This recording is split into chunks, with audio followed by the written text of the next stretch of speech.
Hi hello അസ്സാം വലൈക്കും welcome to my channel. എന്തൊക്കെ എല്ലാവരും വിശേഷങ്ങൾ?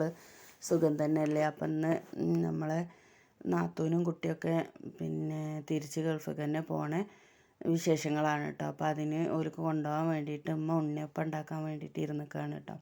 അപ്പോൾ രാവിലെ തന്നെ ഉണ്ണിയപ്പമൊക്കെ ഉണ്ടാക്കാൻ വേണ്ടിയിട്ട് മാവൊക്കെ കൂട്ടി വെച്ചിട്ടുണ്ടായിരുന്നു. പിന്നെ 2 ചട്ടിയിലായിട്ട് അങ്ങനെ ചുട്ടെടുത്തിട്ടുണ്ട് കേട്ടോ. പിന്നെ കൊണ്ടുപോകാനുള്ള സാധനങ്ങളൊക്കെ റെഡിയാക്കുന്നുണ്ട്. പിന്നെ അനിയത്തിയും കുട്ടികളൊക്കെ അവിടെ ഉള്ള കാരണം കുറച്ച് മിഠായികളൊക്കെ കുട്ടികൾക്ക് വേണമെന്ന് പറഞ്ഞിട്ട് അതും ഒക്കെ വാങ്ങിക്കൊടുന്ന് വെച്ചിട്ടുണ്ട് കേട്ടോ. പിന്നെ അതാ ചീനമുളകും അരിപ്പൊടിയും ഗോതമ്പ് പൊടിയും മുളക് പൊടി മല്ലിപ്പൊടി അങ്ങനെയൊക്കെ കൊണ്ടുപോകാനുണ്ട് കേട്ടോ. തേങ്ങയും ഒക്കെ ഉണ്ട്. അപ്പോൾ ഇപ്പോൾ വന്നിട്ട് പെട്ടിയിൽ എല്ലാ സാധനങ്ങളും ആക്കാൻ വേണ്ടിയിട്ടൊക്കെ പാക്കാക്കി വെച്ചിട്ടുണ്ട് കേട്ടോ.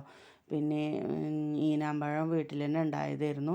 പക്ഷേ അത് എടുത്ത് വെച്ചിട്ടുണ്ടെങ്കിലും കൊണ്ടുപോകാൻ പറ്റിയിട്ടുണ്ടായിരുന്നില്ല കേട്ടോ. 60 കിലോ കൊണ്ടുപോകാമെന്നുണ്ടെങ്കിലും പക്ഷേ ഒന്നും നടന്നിട്ടുണ്ടായിരുന്നില്ല, കൊണ്ടുപോകാൻ പറ്റിയിട്ടുണ്ടായിരുന്നില്ല കേട്ടോ. ഇപ്പോൾ പെട്ടിയൊക്കെ കെട്ടിയിട്ട് വീണ്ടും അത് കഴിച്ചിട്ട് അതിൽ നിന്ന് സാധനങ്ങൾ പുറത്തേക്ക് എടുത്ത് രണ്ടാമത് കെട്ടുകയാണ് കേട്ടോ. എങ്ങനെ നോക്കിയാലും ഓവർ വെയിറ്റ് ആയതുകൊണ്ട് അതെടുത്തിട്ട് പിന്നെ ഇങ്ങനെ ഇതാക്കി കേട്ടോ. ഒരു പെട്ടി കെട്ടി വെയിറ്റ് നോക്കും, എന്നിട്ട് മറ്റേ പെട്ടിയിൽ ബാക്കി സാധനങ്ങൾ വെച്ച് നോക്കും കേട്ടോ.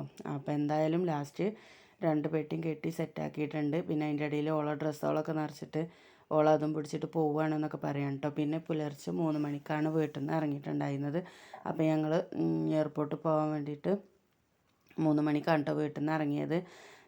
7:50 ഫ്ലൈറ്റിനാണ് പോണത്. അപ്പോൾ ഞങ്ങൾ അവിടെ എത്തിയപ്പോൾ ഏകദേശം ടൈമൊക്കെ ആയിട്ടുണ്ടെങ്കിൽ ഞങ്ങൾ 5:30 ആയപ്പോഴാണ് ഞങ്ങൾ എയർപോർട്ടിൽ എത്തിയിട്ടുണ്ടായിരുന്നത് കേട്ടോ. എയർപോർട്ടിലെത്തി പിന്നെ അവരങ്ങനെ ഉള്ളിൽ പോയി.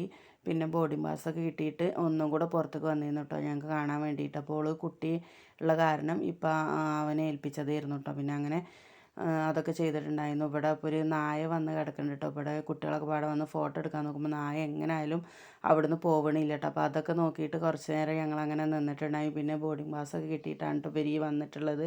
പിന്നെ ഞങ്ങളോട് കുട്ടി ടാറ്റയൊക്കെ പറഞ്ഞ് അങ്ങനെ ഒരു ഉള്ളിലേക്ക് പോയതിൻ്റെ ശേഷം ഞങ്ങൾ അവിടുന്ന് പോന്നിട്ടുണ്ടായിരുന്നു കേട്ടോ.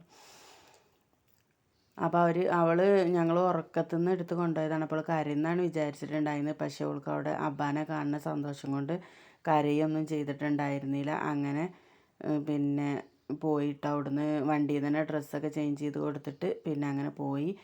അപ്പോൾ നമ്മളിങ്ങനെ ഒരാളെ ഏൽപ്പിച്ച് കഴിഞ്ഞാൽ പിന്നെ അവരെന്നെ എല്ലാതും നോക്കിക്കോളുമല്ലോ. അപ്പോൾ അങ്ങനെ പോയി. പിന്നെ ഫ്ലൈറ്റിൻ്റെ ഉള്ളിൽ കയറിയിട്ടാണ് ഇതിട്ടായിരുന്നു. ഫുഡൊക്കെ കിട്ടിയപ്പോൾ അവിടെ ഇരുന്നിട്ട് ഫുഡൊക്കെ കഴിക്കുകയാണ്. പിന്നെ അങ്ങനെ അവിടെ ഉറങ്ങിയെന്നാണ് പറഞ്ഞത്. ഫുഡൊക്കെ കഴിക്കൽ കഴിഞ്ഞിട്ട് ഉറങ്ങിയെന്നാണ് പറഞ്ഞത്. പിന്നെ അങ്ങനെ എയർപോർട്ടിൽ ഇറങ്ങി ദുബായ് എയർപോർട്ടിൽ നിന്ന് അബ്ബാനെ കണ്ടപ്പോൾ ഓളോടി ചെല്ലണതാണ് കേട്ടോ. അപ്പോൾ വീഡിയോ ഇഷ്ടമായി ലൈക്ക് ചെയ്യാനും ഷെയർ ചെയ്യാനും കമൻറ്റ് ചെയ്യാനും സബ്സ്ക്രൈബ് ചെയ്യാനൊന്നും മറക്കരുത് കേട്ടോ. Thank you. അസ്സലാമു അലൈക്കും.